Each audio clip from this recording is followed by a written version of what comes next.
All right, let's dive straight into this explainer. We're looking at a case where an everyday local turf war between two gas stations ends up testing the absolute limits of South Africa's constitutional equality clause. It's one of those crazy stories that starts with super boring local red tape and somehow ends up fundamentally shaping how we understand the law. We're going to map this legal mystery out in 5 quick steps. First, the gas station turf war. Then the zoning rules maze, the equality clause challenge, a look at 2 judges taking 2 different paths, and finally, the rationality of inequality. So, Section 1, the gas station turf war. What's really fascinating about this case is that it literally starts with a very relatable, on-the-ground conflict in the borough of Empangeni in KwaZulu-Natal. And it forces us to ask a pretty profound question. At what point does frustrating local bureaucracy actually infringe on your fundamental rights? Honestly, if you've ever tried to navigate local government permits and keep your sanity at the same time, you've probably wondered this yourself. Okay, let's meet the players. On one side, we've got East Zulu Motors. They run the existing gas station and service garage on Lot 66. On the other side, just down the street on Lot 60, we have Empangeni Property Investments. So Empangeni applied to rezone their land from general industry to service station so they could build a competing garage. Naturally, East Zulu Motors was not happy about this. They lodged a written objection to stop their new competitor, but the local council went ahead and granted the rezoning anyway. Which brings us to Section 2, the zoning rules maze. Let's see how East Zulu's objection to this new competitor basically dragged them into an unbelievably frustrating bureaucratic labyrinth. To understand the conflict, we've got to look at the rule book. The governing law here was the Town Planning Ordinance 27 of 1949 from Natal. We're talking about a nearly 50-year-old piece of legislation that dictated exactly how land could be rezoned. It was dense, it was heavily amended over the decades, and, well, as Justice Madala rightfully pointed out later on, it was a maze long overdue for a massive overhaul. In Empangeni, navigating this rezoning process meant jumping through a torturous set of hoops. First, your application goes to the local authority. Second, they decide whether to proceed with it. And third, a totally different, higher-up body called the Town and Regional Planning Commission actually has to step in and review the decision. Just an absolute administrative headache. Now, the crucial thing to know is that the rules distinguish between 2 different types of local authorities. It helps to think of them kind of like sports referees. Exempted local authorities are your pro-level refs. They have a highly competent planning staff, so they're trusted to make final calls entirely on their own. Non-exempted authorities, like Empangeni, are more like amateur refs. The law says they need that higher Town and Regional Planning Commission to double-check their work before anything is final. And this is where we hit the crux of the problem.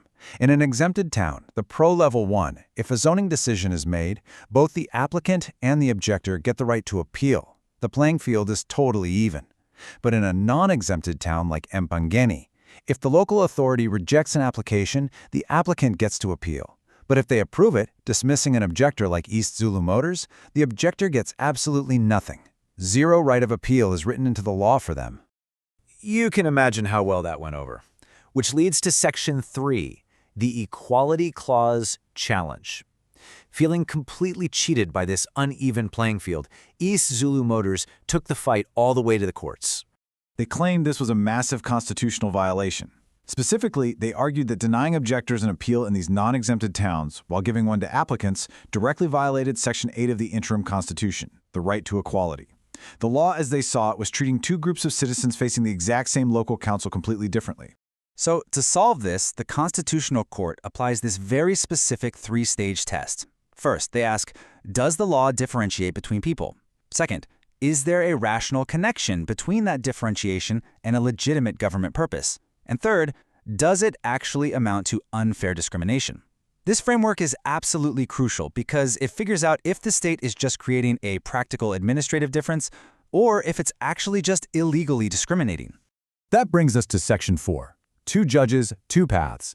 The lower court actually agreed with East Zulu Motors, but they refused to immediately halt the competitor's construction. This prompted a final showdown at the Constitutional Court, where we get 2 brilliant but very distinct judicial opinions.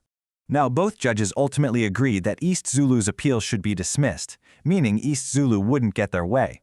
But their reasoning? Total opposites. Justice Madala focused heavily on the limits of court power, while Justice O'Regan focused entirely on the exact mechanics of that 3-stage equality test we just talked about. Let's look at Justice Madala first. He basically said, look, these and other possible ways of dealing with the problem are legislative choices to be made by the legislature and not this court. He argued that even if we assume the law is unconstitutional, the court can't just magically rewrite the rules and fix the zoning process for East Zulu. Doing that would violate the separation of powers. It's the lawmaker's job to fix a broken ordinance, not the judge's. But then you have Justice O'Regan. She deconstructed the actual bureaucracy and found that the inequality was actually perfectly rational. Why? Because Empangeni is an amateur referee. All approved zoning applications automatically go to the higher commission for review anyway.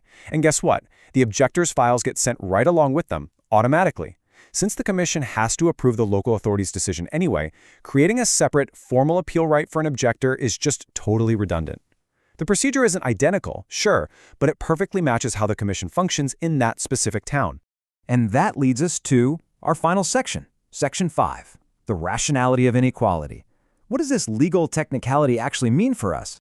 Ultimately, it means the constitutional state has to function rationally. It can't just make arbitrary rules. But as this explainer demonstrates, the law absolutely can treat different groups differently, like applicants versus objectors, as long as there's a functional, rational reason tied to a legitimate government purpose. Equality under the law doesn't always mean perfectly identical red tape for everyone. It just means the red tape has to make logical sense. So as you think about the maze of your own local government's rules, it leaves us with this final, provocative thought. When does a simple bureaucratic difference actually cross the line into unconstitutional discrimination? Is the red tape you're facing a rational, necessary process, or is it an unfair barrier? It's a question that defines the very boundaries of our rights.